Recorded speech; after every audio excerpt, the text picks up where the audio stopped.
So the Percy Jackson Disney Plus series did a lot of things right, especially compared to the movies that we need not speak of. Most of the changes were reasonable, with updates to the lore based on the books that came after the original publication of The Lightning Thief. So all of the changes were done with specific purposes in mind that largely worked for the story. There is, however, one major change that we believe is the single best, and we'd argue one new episode is better than the chapter that it was based on, which brings us to the Waterland chapter of episode 5 in season 1. For this one, we actually want to play a game with all of you, the rules of which are simple. In the comments down below, go leave your favorite quote from any Percy Jackson book, and then go respond to someone else and guess who said their quote and what book it's from. Our hope is to make some introductions between like-minded fans and foster a sense of community. So we'd be thrilled if you'd humor us for a minute. But while you do that, let's talk about the best change in the Percy Jackson show. In the original book, Percy and Annabeth have the same objective, which is to go to Waterland in order to achieve Ares' shield, which he had left there on his last date with Aphrodite. Ares, however, knows that Hephaestus has rigged traps along the Tunnel of Love, so he decides to send Percy and Annabeth instead of going himself. But in the books, they face a bronze net and a swarm of mechanical spiders. In The Lightning Thief, this is when we're introduced to Annabeth's biggest fear, and this is the main narrative function of the chapter. But the episode takes a different turn and introduces us to Hephaestus' chair. Fun fact, Hephaestus' chair does actually show up in the books when it's mentioned briefly by Medea in The Lost Hero, but in the series we get to see it in action. Whoever sits in the chair will be ensnared in golden fibers, and the other will be allowed to leave with the shield. But the narrative purpose of the scene in the series is to introduce us to the concept of fatal flaws, and to showcase both Percy and Annabeth's fatal flaws in one episode. We've talked before about how Percy and Annabeth's fatal flaws fit together, almost exactly, and how they're perfect for each other because of their respective flaws, but this video is meant to apply this reasoning to this specific encounter.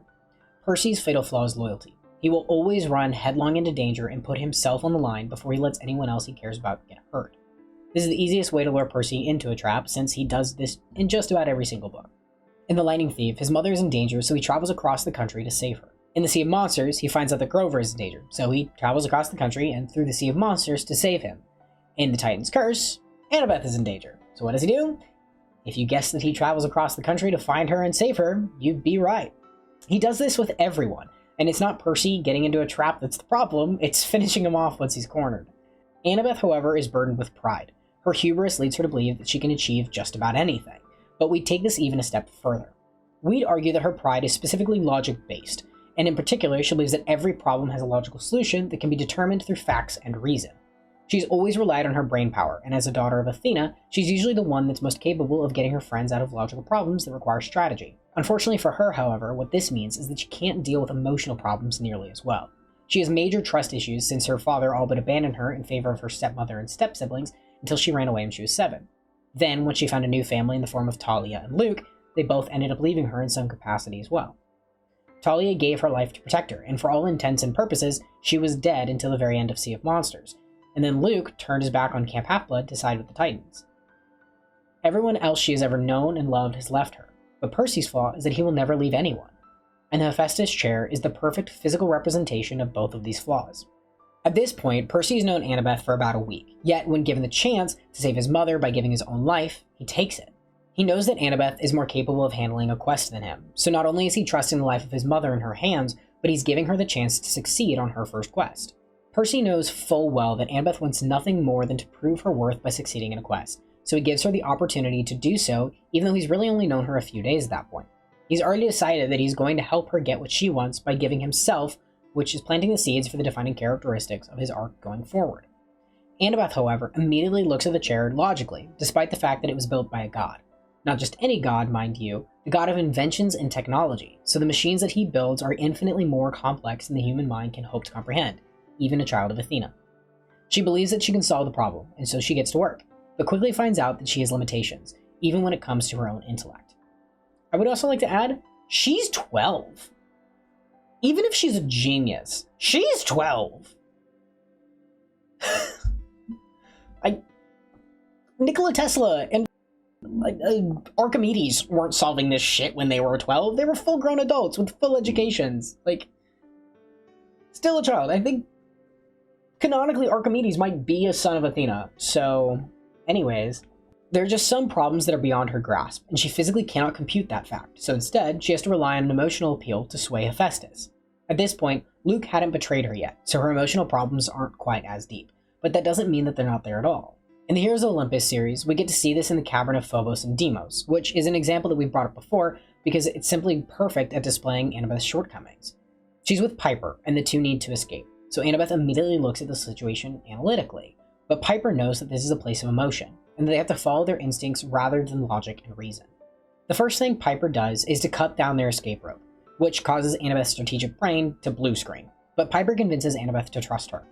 In the scene in the Tunnel of Love, Annabeth has to make an emotional appeal to Hephaestus, despite the fact that book Annabeth would rather set herself on fire than open up to somebody and be emotional and vulnerable. For the series, however, this works incredibly well because we get to see what both of their flaws are at the exact same time. And they get to set the seeds for the problems they're going to be working through across the duration of, hopefully, 5 long seasons. Annabeth is already opening up to Percy more in the show, but seeing how Luke's betrayal hits her in Season 2 is still up in the air, since she's going to be dealing with that plot point as well in real time. In the book, we get glimpses of fatal flaws as a concept fairly early on, and probably the earliest clear look that we get into Annabeth's fatal flaw is during the Siren Song in the Sea of Monsters. We've certainly seen her be prideful before, but this is the first time we get to see her ideal reality, which includes not just the reunification of her parents, but she sees them sitting in a city for the ages that Annabeth herself designed. These are the goals and ambitions that she's been working toward, and we can see just how high she's set her sights, so every time she displays pride, it's because she's convinced that she can achieve goals this high, and to an extent, she's right. She developed a sense of hubris in terms of her intelligence because she has the accolades to back it up. She's allowed to be looked up to as the smartest person in the room because oftentimes she is. It's when these limits are tested, however, that she realizes even she has a ceiling, and in the series, this realization came much earlier than we had anticipated, which deepens her character all the more in the wake of Season 2. We're ecstatic to see what the writers have in store for her when Season 2 hits Disney+, and we hope that these same themes are expanded on even further, perhaps with an adaptation of the Siren Song on the silver screen. But that's our take on why the Hephaestus chair was the best change the Percy Jackson Disney+ series made. But we want to hear your thoughts on the series. Do you think it lives up to the original books so far, and what would you like to see from the show going forward? Do you like this change, and what other adjustments do you think should or shouldn't be made? We love this series, we love talking about this series, so always jump in the conversation down below. We'd love to have you. Stay safe, take care, and we'll see you in the next one.